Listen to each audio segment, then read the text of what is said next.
nutriu muito ali, vou falar pra você, que eu sou apaixonado até hoje, né?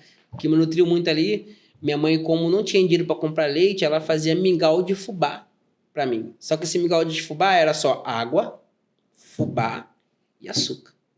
Durante anos eu fui criado com aquilo ali. E quando eu tava com muita fome, minha mãe ela tinha um segredo que fazia eu sentir menos fome. Ela botava no copo farinha mesmo de mandioca, e ela botava uma colherzinha de açúcar, ela misturava aquela farinha e eu comia farinha com açúcar. Durante um bom tempo da minha vida.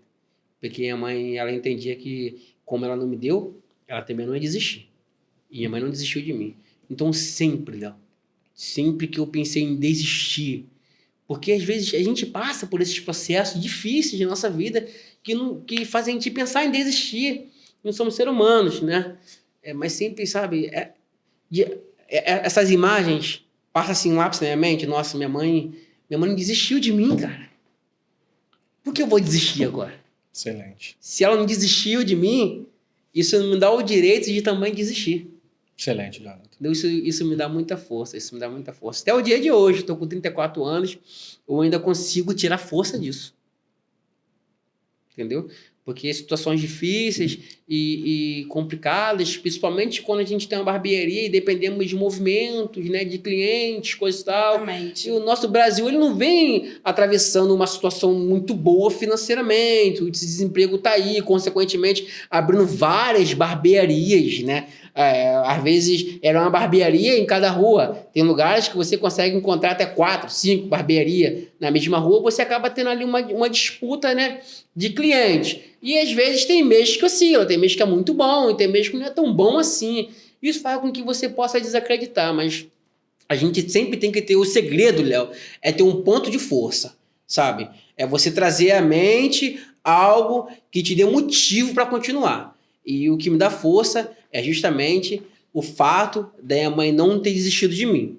Isso me faz pensar que eu não tenho o direito de também desistir. Excelente, Jonathan, excelente. E, Jonathan, o que você aprendeu com o tiro da sua mãe? E como isso te moldou como filho, como homem e como profissional? O que eu aprendi com o tiro da minha mãe é que a vida é um sopro, né?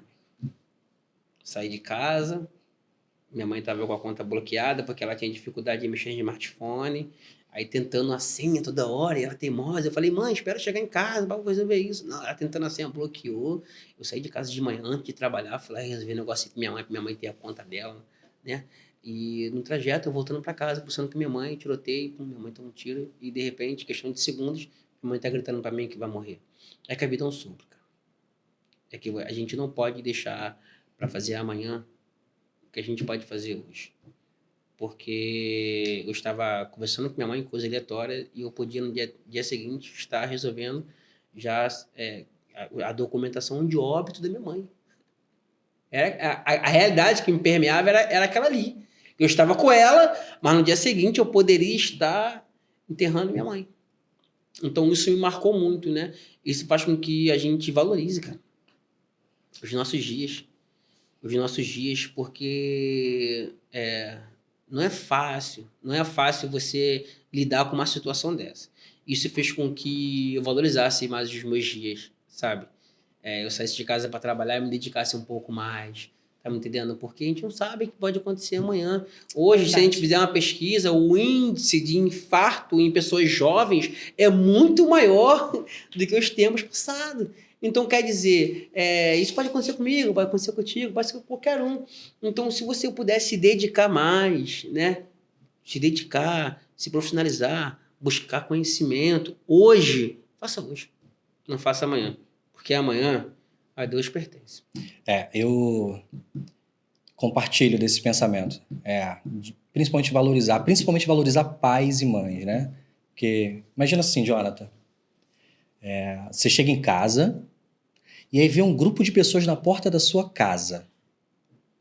Você entra meio assustado, aí te falam assim que você entra, Jonathan, vai lá, se despede da sua mãe, ela não vai passar de hoje.